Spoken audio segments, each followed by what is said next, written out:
Sir car 16 నినాదంతో తెరాస అభ్యర్థులు లోక్సభ ఎన్నికలకు జోరుగా ప్రచారం చేస్తున్నారు.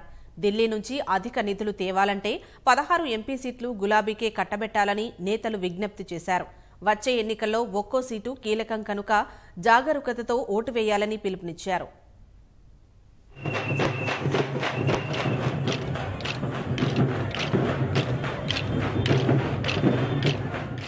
రాష్ట్రంలో లోక్సభ ఎన్నికలకు ప్రచార పర్వం ఊపందుకుంది. ఎంపీ కవిత నిజామాబాద్ లోక్సభ పరిధిలోని ఆర్మూర్ అసెంబ్లీ సెగ్మెంట్లోని పలు గ్రామాల్లో ఎమ్మెల్యే జీవన్ రెడ్డితో కలిసి ప్రచారం నిర్వహించారు. 16 ఎంపీలను గెలిపిస్తే అభివృద్ధి ఆగదని, కేంద్రం నుంచి నిధులు తెచ్చి ప్రాజెక్టులను పరుగులు పెట్టిస్తామని ఎంపీ కవిత హామీ ఇచ్చారు. ఎక్కడ కూడా కాంగ్రెస్ పార్టీ 2 సార్లు మాట ఇచ్చింది, ఏమని? తండాలను గ్రామ పంచాయతీలుగా చేస్తామని. కానీ ఏ రాష్ట్రంలో కూడా తండాలను గ్రామ పంచాయతీలుగా చేయలేదు. చేసినటువంటిది ఒకే ఒక రాష్ట్రం, తెలంగాణ రాష్ట్రం. అన్ని రకాల వర్గాల ప్రజలకు కార్యక్రమాలు చేస్తున్నాం. కొంత మేరకు పని జరిగింది, ఇంకా జరగాల్సిన పని కూడా ఉన్నది. వచ్చే 2 సంవత్సరాల లోపల ఏమన్నా చేయాలి. మన నిజామాబాద్ పార్లమెంటులో ఇండ్లు లేనటువంటి పేదవాళ్ళు ఒక్కరు కూడా ఉండడానికి వీల్లేదని చెప్పి చాలా గట్టిగా తీర్మానం చేసుకున్నాం.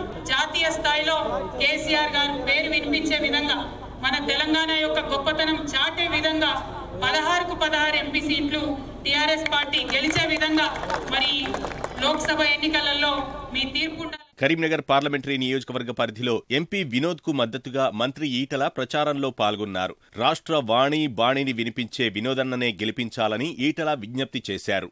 అభివృద్ధి అంటే మిషన్ కాకతీయ తెలంగాణ వైపు చూడమని చెప్పే పరిస్థితి రావాలి. 24 గంటల కరెంట్ ఎక్కడ ఇస్తారంటే తెలంగాణ వైపు చూడే పరిస్థితి రావాలి.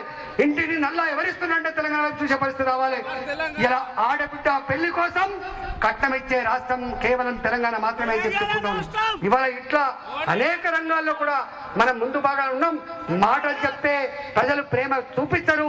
వాళ్ళ కష్టాలు తీరిస్తేనే, వాళ్ళ జీవితాల్లో భాగం పంచుకుంటేనే వాళ్ళకు నమ్మకం కలుగుతుంది తప్ప వేరే కాదు. కాబట్టి 4.5 సంవత్సరాల కాలంలో ఎట్లయితే సేవ చేసినామో వచ్చే కాలంలో కూడా మళ్ళీ వినోదన్న 5 సంవత్సరాల కాలం పాటు తెలంగాణ ప్రాజెక్టు కోసం ఆ కొట్టాడే శక్తి 1,00,000 ఓట్ల మెజార్టీతో మీరు అందించాలని చెప్పి ఇవాళ వినమ్రంగా విజ్ఞప్తి చేస్తూ, కారు గుర్తుకే.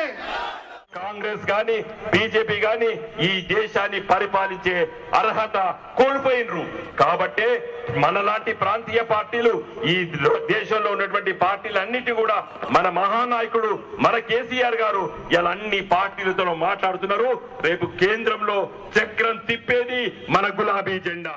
మెదక్ లోక్సభ అభ్యర్థి కొత్త ప్రభాకర్ రెడ్డికి మద్దతుగా మాజీ మంత్రి హరీష్ రావు సిద్దిపేట నియోజకవర్గం చిన్న కోడూరులో ప్రచారం చేపట్టారు.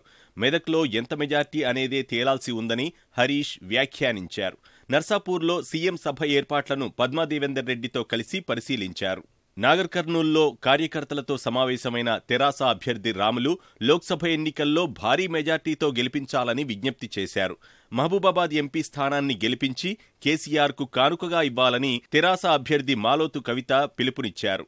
సర్కార్ సంక్షేమ పథకాలే గెలిపిస్తాయని ఆమె విశ్వాసం వ్యక్తం చేశారు. కురవిలో వీరభద్రస్వామిని ఎమ్మెల్సీ సత్యవతితో కలిసి కవిత దర్శించుకున్నారు. గెలుపే ప్రాతిపదికగా ఎంపీ అభ్యర్థులను కేసీఆర్ ఎంపిక చేశారని మాజీ మంత్రి కడియం పేర్కొన్నారు. హైదరాబాద్ పాతబస్తీలో లలితాబాగ్, రియాసత్ నగర్ డివిజన్లలో హైదరాబాద్ ఎంఐఎం అభ్యర్థి అసదుద్దీన్ ఓవైసీ పాదయాత్ర చేస్తూ ఇంటింటి ప్రచారం నిర్వహించారు.